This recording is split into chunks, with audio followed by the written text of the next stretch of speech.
Creamer Media's Polity, I'm Sashnee Moodley. Researcher and analyst Professor Raymond Suttner joins me today to discuss whether Mandela betrayed the struggle. Hi, Professor. Thank you. Do you think that those who suggest that Mandela sold out are serious? Yeah, well, I think some people may be provocative, but it's not the first time that people have suggested this. In fact, a lot of people have suggested the ANC was selling out long before negotiations. I mean, someone posted on my Facebook page some statement from Tabata, the leader of the unity movement, written to Mandela in 1948, saying that he was selling out. So it's not new. And it relates to a sense that some people have that politics is some sort of pure terrain where you can go there and you can choose what you want to achieve. Now, the reality which Mandela recognized before he initiated the talks is that there was a deadlock between the apartheid regime and the forces of liberation. Neither could defeat the other completely.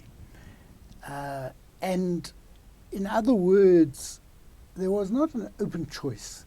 Like when I was younger, what I imagined is one day we would defeat the apartheid regime and then have Nuremberg-type trials and smash the apartheid state. Now, that may be what you can choose when you are in a seminar room. But when you're in real politics, you have to work with the adversaries who are trying to do something else and with conditions that were changing. So some people would say that because they are socialists or communists, that what Mandela did set back the road to socialism. And they would really not have focused only on negotiations. They would have said from a long time before the ANC adopted the Freedom Charter, and the Freedom Charter is not a Marxist document, all sorts of things like that. So there can be a number of bases on which you can seriously say he is a sellout from your point of view. But the reason why it's being said now is sometimes based on limited historical information. For example, someone wrote an article the other day where they said when Mandela went to court and he said this, that and the other, he did so to try and curry favor with the whites. Now, I knew Mandela because I worked with Mandela, and the idea of him trying to curry favor with the whites is just absurd because he had such a sense of dignity. Ruth first says of Mandela as a young man that he was very prickly about race, prejudice, things like that. So the idea of doing something undignified was completely like fawning over whites and so forth, was completely foreign to what he was like.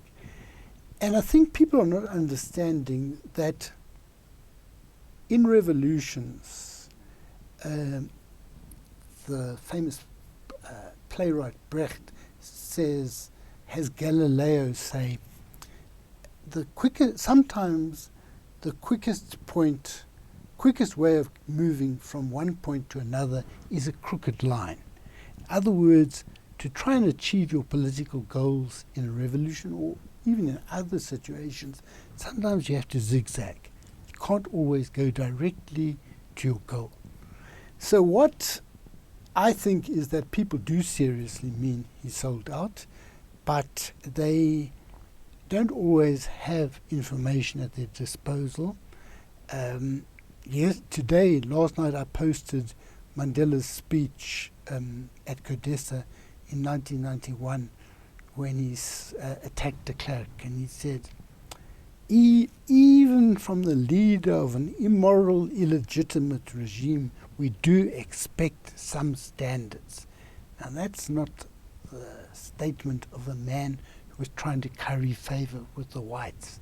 So what people don't need to understand is that Mandela tried to achieve peace because he recognized that the people who were dying were not the apartheid regime primarily, and not whites in general, but primarily black people in the townships and in the trains at that time. There were attacks on the trains, people in the trains. So he wanted to find, and the ANC in general want to find a way out of this.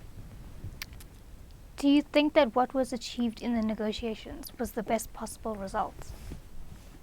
You can never have the best possible results in negotiations, because when you negotiate, both sides recognize that they need to have bottom lines. In other words, that they are not prepared to give up X or Y. But they have to recognize that they cannot have a solution that is ideally what they would want.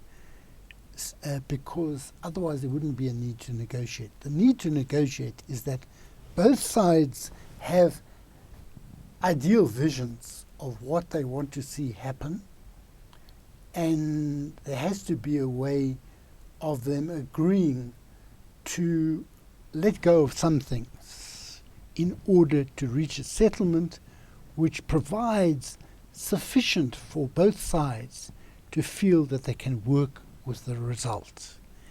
Now, in the course of the negotiations, the ANC made various compromises, and some of us were not happy about these things at the time. For example, in 1990, ANC unilaterally suspended armed action.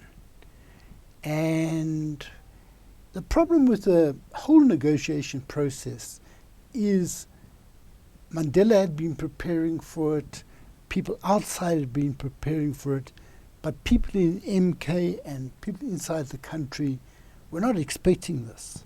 And then things moved quickly. And when they make a unilateral concession, they didn't first go to the membership, discuss it with them. We heard about it later. Even though I was in leadership, I didn't get consulted before it happened. So people were unhappy about some of these things, but what Mandela wanted to do, and the ANC under his leadership wanted to do, was to keep the process going, to show that the ANC was acting in good faith. It made this gesture of suspending armed action. Now the regime was playing with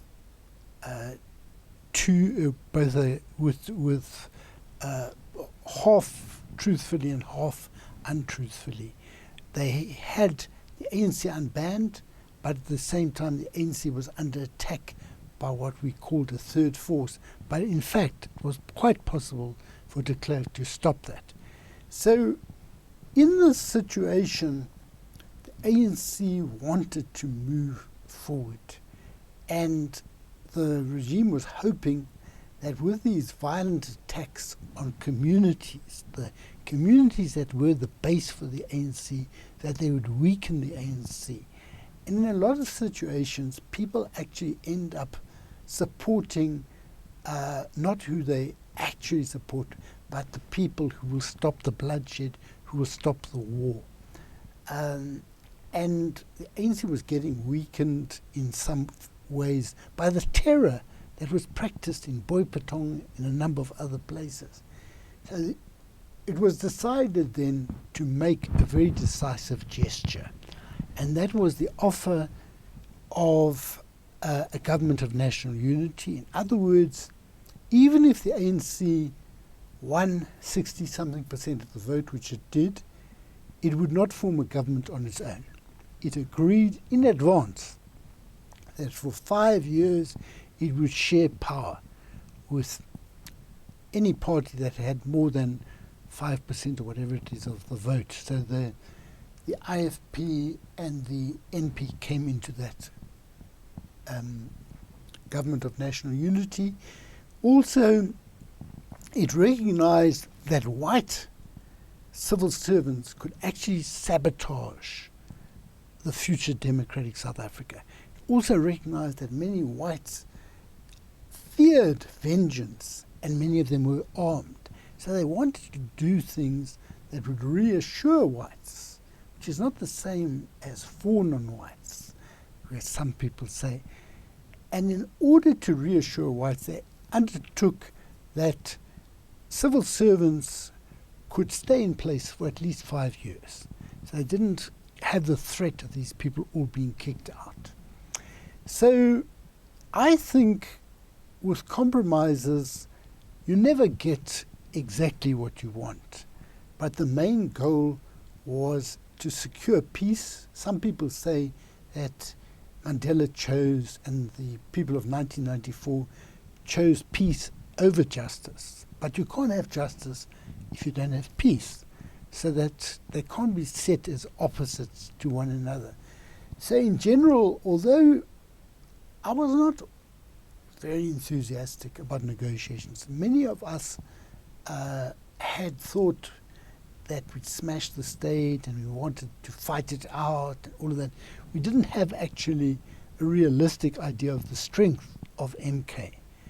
But given the realities, I do think that the negotiated settlement was the best way to go, and it's up to us to take it forward. Thanks for speaking with us, Professor. That was Professor Raymond Suttner speaking to Creamer Media's Polity about whether Mandela betrayed the struggle.